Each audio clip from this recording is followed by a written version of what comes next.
Stop Instagramming your breakfast and getting on YouTube so you can see Gangnam Style.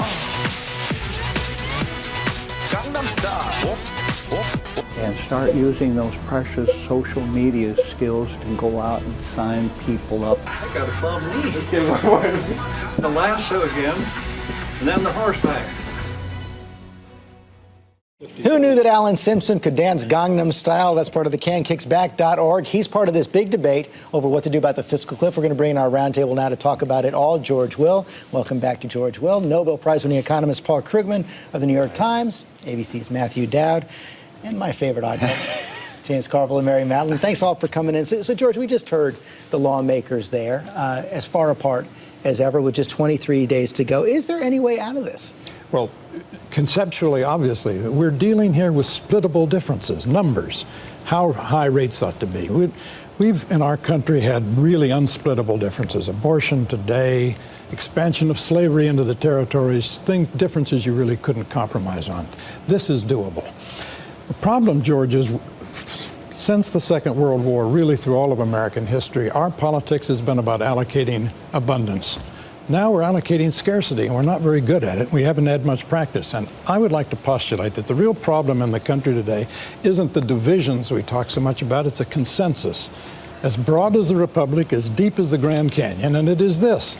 We should have an ever more generous welfare state and not pay for it. Paul Krugman. Oh, boy. Yeah. I mean, I think it's actually, it's not just numbers, because we have a basic difference in outlook. And I think part of the problem is the Republicans are unable to actually make concrete proposals. Yeah, if you actually look, all that talk we just heard about, deficits in China and Greece, which is all nonsense, but all that talk about how we need to deal with this and ask, what is the Republican Party currently proposing? What have they actually put on the table? They put down some numbers, but what specifics? If you look at all of the things that they've concretely mentioned, all of their actual proposed spending cuts on, raising the Medicare age, cutting the price index for Social Security, it's about $300 billion. Higher Medicare premiums on the wealthy. Yeah, it's tiny. What they've actually put on the table is almost nothing. All the rest is just big talk. So how is the president supposed to negotiate with people who say, here's my demands, by the way, I can't give you any specifics, just make me happy? That is the point the White House keeps making, Mary, that they can't give the Republicans what they don't ask for. That's completely mendacious, as was that. The Republicans have offered, in theory and in specificity, for instance, to raise revenues, capping various deductions, not eliminating them, capping them, which the CBO says would raise $1.7 trillion over 10 years. They've been very specific. That doesn't work. That kills charitable deductions. It hits the middle class hard. If you do it right, we've done this, right? Are you an economist or a polemicist? Just make up your mind. Do you want to talk about economy or do you want to talk about polemics? No, we have two different ways of going forward. We will not have Medicare. We will not have Social Security. You have senior Democrat Dick Durbin saying Social Security is not costing us a penny. You had those congressmen, those Democrats saying that Medicaid, Medicare, and Social Security are not the driver of this debt. Even the president disagrees with this. What these guys should do, Coburn is right. This is meaningless. They should either give him the 98% and let him eat that tax hit, or they should do what President Clinton proposed, which is just extend it for 3 months and let the new Congress, we have a new Congress. How is it fair that the outgoing Congress that lost is making this they're the ones decision? who voted for it. Yeah. First of all, what we want to do, what Paul and I want to do is we want to raise taxes. We want to raise tax rates. We're very clear on that. When you say you want to close loopholes, that does not count. You have to tell us which ones.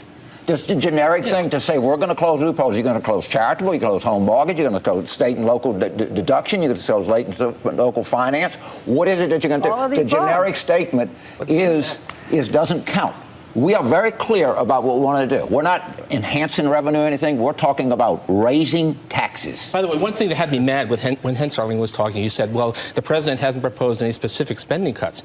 You look at that proposal. It's got very specific spending cuts. I mean, it's a fantasy document that's not going to happen. No, the stuff that's in looking forward, there are major Medicare spending cuts. There are cuts in mostly falling on providers, not on beneficiaries. But there's a lot of detail in there. I mean, this is Professor, if you cut a provider, that doesn't cut the beneficiary? No, it doesn't. Is that an economic reality? No, if you cut a provider, you're going to cut with the beneficiary. Not true. Go ahead. Not true in this case. George, you know I've spent a lot of time out in the country. I was in Norfolk talking to a whole bunch of folks about this. To me, this is really not a fiscal problem. This is actually a really leadership problem. If you watch what happened just right before we came on, the American public sees that and says, what's going on in Washington? What values do we stand for as a country? What do we really stand for? With both sides basically taking out positions where the American public is basically a pawn in the positions of both sides in this. And so if you ask yourself, if both sides sat down and asked themselves, what values do we stand for? What do we represent? Do we represent a value of shared sacrifice? Do we represent a value of balanced budgets and fiscal responsibility? And even though people make the argument, like Paul does, that we don't need to worry about that, we try to convey values to the American public so that this is what we stand for. But to go to George's point, every time the value of shared sacrifice is presented to the public, they seem to reject it pretty resoundingly. Well, that's because we keep the Washington, D.C. keeps telling the American public, you can have your cake and eat it too.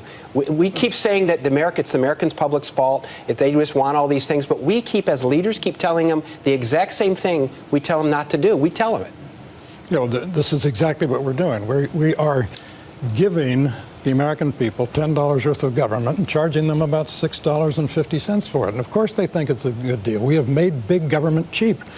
It seems to me, Paul, first of all, you may not like the Ryan budget. You've made that clear over time. But the House has twice passed the Ryan budget and sent it to the Senate. They could have acted on it. But the Ryan budget is full of magic asterisks too. It's not a real budget. It's a fake document. I mean, I'm amazed that people haven't gotten that. But, we're now a couple of years into the Ryan thing, and the fact that he doesn't actually present real budgets. Well, I have yet to encounter someone who disagrees with you, who you don't think is a knave or a corrupt knave. No, I've got some people, but anyway. But anyway, specifics have indeed been offered.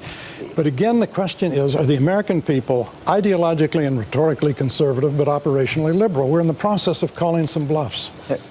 George, I wrote a book about this. We have not grown incomes in this country to any degree since the 70s. And people have watched this come. And they've watched wars come, and they've watched tax cuts come, and they've watched bailouts come, and their incomes hadn't gone down. And then somebody comes up and says, right now, after the election, you're the cause of this. We're gonna, and if they cut Medicare and Social Security without really laying a predicate, they're gonna have a TARP-like reaction to that. And people are saying, why am I paying for all of the mistakes that these guys made over the last 30 years? I've had no growth in my income, and the top 1% has had 250%. That's what the average guy thinks out there. That's half. I don't know if that's, I can't tell him he's wrong. That's half true. That's half true. And then the other side says, who's at fault in this? It's those rich people who are at fault. And we'll find a way to solve all your problems, and you're not going to have to share sacrifice if we just tax the rich more. Right. What I'm saying is both sides have to actually come to the conclusion that if we want to tell the American public that balancing your checkbook is a good idea, having a sense of shared sacrifice is a good idea, personal responsibility is a good idea, helping your community is a good idea, Washington, D.C. ought to act on all those same values that we want the American public in their neighborhoods to act on. But the people who are going to, a lot of them share those values. A lot of people sat there and worked hard and played by the rules and saw their income stagnate or go down. And they saw the deficit go up, and they saw bad wars and bad decisions being made. And now we want them to pay for it, and they're not overly happy about it, and I can't blame them. And this does present, I think, a political problem, Mary, for the Republicans on this. The tax increases for the 98%. That happens on January 1st. It does seem very difficult that you're going to get all of this resolved by December 31st. So doesn't that put the pressure? That makes my point. I'm taking the Clinton position here, that to try to, with the president repeatedly wasting week after week after week to have a political, be able to blame the Republicans politically for this, that's the problem. All this, Medicaid's a problem, all the structural debt is a problem. We do have declining wages. They've declined faster under the Obama recovery than under the Bush recession. But that's a whole separate problem that goes to education, goes to regulatory reform, goes to tax reform. It's all of a piece. You can't just take this piecemeal. Republicans will have a problem if they capitulate on their principles. And I just want to make one little point. In reality, in the real world, The Republicans, while we're looking dismal at the federal level, have won the majority of governorships and the majority of state legislatures. And in those cases, they are lowering taxes. They are flattening the tax rate. They are balancing their budgets, and they're creating jobs and growing their economies at twice the rate of this Keynesian lunacy that the president continues to pursue. Can I just make a case point, and then we got to take a break. Piecemeal is actually the way to deal with this. We have a short-run problem, which is a purely political problem about this fiscal cliff. Has nothing to do with the bondholders, has nothing to do with the debt. We should solve that and then work on whatever our long-term solution is going to be.